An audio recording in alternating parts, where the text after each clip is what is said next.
Make him wish he were dead. Yes.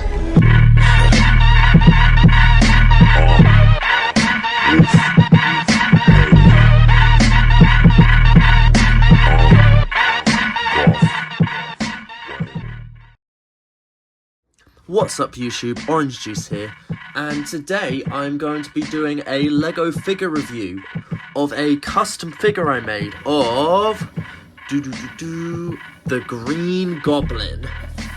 I am very proud of this figure. So I'm thinking first we take a look at the glider that I made.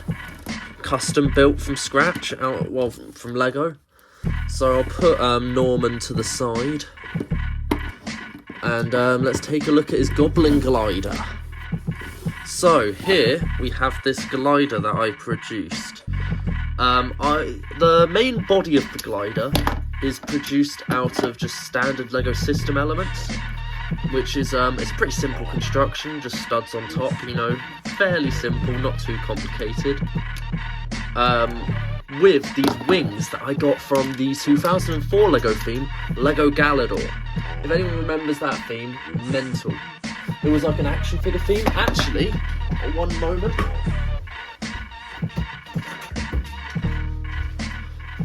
Here is a Lego Galador figure. So it's this line from 2002, which was a line of buildable action figures. They were not very great though. And they had very specialised elements, which some of the textures on them were kind of cool. So I actually came with this set right here, these wings, and I thought they would look very good on the Goblin glider. They're sort of a purplish blue, so it's close enough to the Green Goblin, but it's different.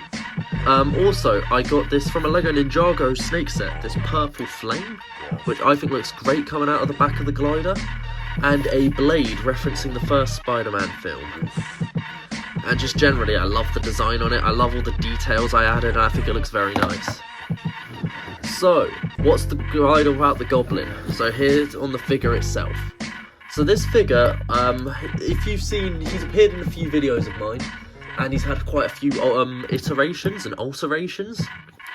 The initial version was built very Bionicle heavy and didn't look very good. This is probably the third or fourth incarnation of him. Anyway, so most of the design, it was quite funny. The model itself was, I mainly used the parts from the original Green Goblin model, as well as two LEGO sets, the Green Goblin mech that came with a Spider-Man mech, as well as the LEGO Buzz Lightyear Zurg set. I used a mixture of both of those to create, along with my original figure, and obviously some parts that I had lying around to create this. The hand design is pretty much ripped entirely from that Zurg set, in fact, with the red fingers, which I think looks good. I think he looks good with these red hands. I know it's been a bit of a point of contention with some people, but I quite like how it looks. I think it gives him quite a unique aesthetic, and I think it gives him a good point of contrast from the rest of him. The face piece is from a LEGO Green Goblin glider that came in a set. It's come in a couple sets. It came in the Spider-Man headquarters set that the minifigure rode, but I really thought it looked like a face, so I used this. I used these techniques here. My version of the Green Goblin, the head design is pretty good, so I've got the hat with this bit which I cut and glued, which works alright. Honestly, I could have done better, but I think it looks decent. It's got the purple hat, as well as this piece at the back, the end of it, which is articulated, which is cool for animation. Up front, we've got the ears, and also he's got horns, which isn't something the Green Goblin is usually portrayed with. I do think it looks cool, but actually the horns were they were sort of a side effect, because originally I wasn't planning on giving him horns, but I wanted to give him these ears right here. So I'm going to use these pieces as ears on him, and this is the only way I could see attaching them in the right way. So it was between having, so it was originally, it was going to look like, it would look like this, and I thought that looked a bit odd having that there. So I attached some horns on the side, and it looks very nice in my opinion. The body design is fairly simple. I've altered it slightly, moving the ab crunch upwards a bit, which is just a little more anatomically correct. And I've just generally done some work on his proportions, but I think he looks very nice. I'm a big fan of the colour blocking, which implies that the green is his skin almost, and the purple is his outfit.